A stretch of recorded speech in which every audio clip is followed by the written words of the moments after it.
I think one of my all-time favorite scoring experiences was working on Alan Rudolph's film Afterglow. I'd done a number of films with him, Trouble in Mind, The Moderns, all of which, well, were really tremendously, there were seminal works for me. I mean, they're really, Alan just challenged me to come up with very unique points of view for every film. And this was no different, except he said, look, I want a real jazz score. I said, well, are you sure? He said, because that means we're improvising, you know, you don't get demos. And he said, no, I'm serious. So we put together a tremendous band. Billy Higgins on drums, my guy, I think it was one of the last sessions he ever did.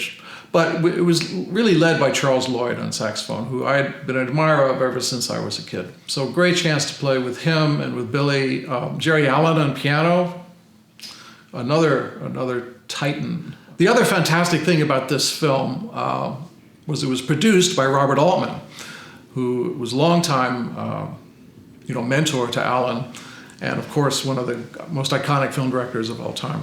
And so for me, I was just, this could not have been a more heavenly experience. I'm doing a jazz score with arguably some of the finest jazz musicians alive at the time. And I'm being asked to really write jazz, to let these guys play, and then we would edit it to go into the picture. And I wrote a song for Afterglow, of which Bob Altman had written lyrics. And he said, we're going to do this song, you're going to write it, I've written the lyrics, and we'll get someone to sing it. And so I had never written a song given the lyrics first, right? I haven't written that many songs to begin with, but never having, well, here are the lyrics. And it was actually remarkably easy for me. I wrote it in a day or so, gave a piano demo to Robert. He came back and said, all right, it's a fabulous song, it's in the film, but I hate the lyrics. So we never recorded Robert Altman's lyrics to Afterglow. But the song itself became one of the main themes for the film. Charles plays on it. The great Sid Page plays violin on it. It was just, and this horn was on it. So let me see if I can play a little bit of that.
So the creative process on that film was very different than really any other score I've ever done.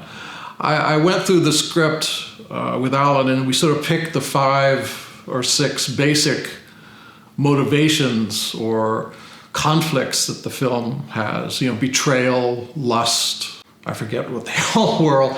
And I wrote a jazz piece that represented each one of them.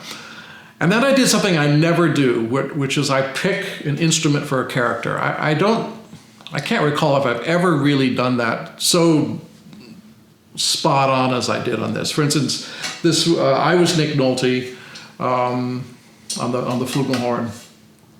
I think Julie Christie was Sid Page on the violin. I forget the other actors. I'm terrible with names, but so Charles was a character. Gary Burton played Vibes, he was a character, and Jerry Allen. And then I would take the scene that those 2 characters, or 3 characters were in, and we would play that piece of music for like Betrayal for those 2 characters. And I would work out a tempo that seemed to fit well. And I would count it off, but no click tracks. Are you gonna give a click track to Billy Bloody Higgins? There's not a chance, right? So, you know, I would have worked it out so that if I knew that we stayed at that tempo, we would have hit a few cuts here and there, you know, but I just want the guys to play. And so I just counted off, give it to Billy, and we would just play. And we probably did, anywhere from 6 to 14-minute versions of each one of these things. Recorded hours of music. And then, fortunately, I did time this out well. This was about 2 or 3 weeks before the dub. So I had 3 weeks to edit all of this stuff to picture. And that's how we ultimately did it, keeping total jazz improvised performances of these songs for the score.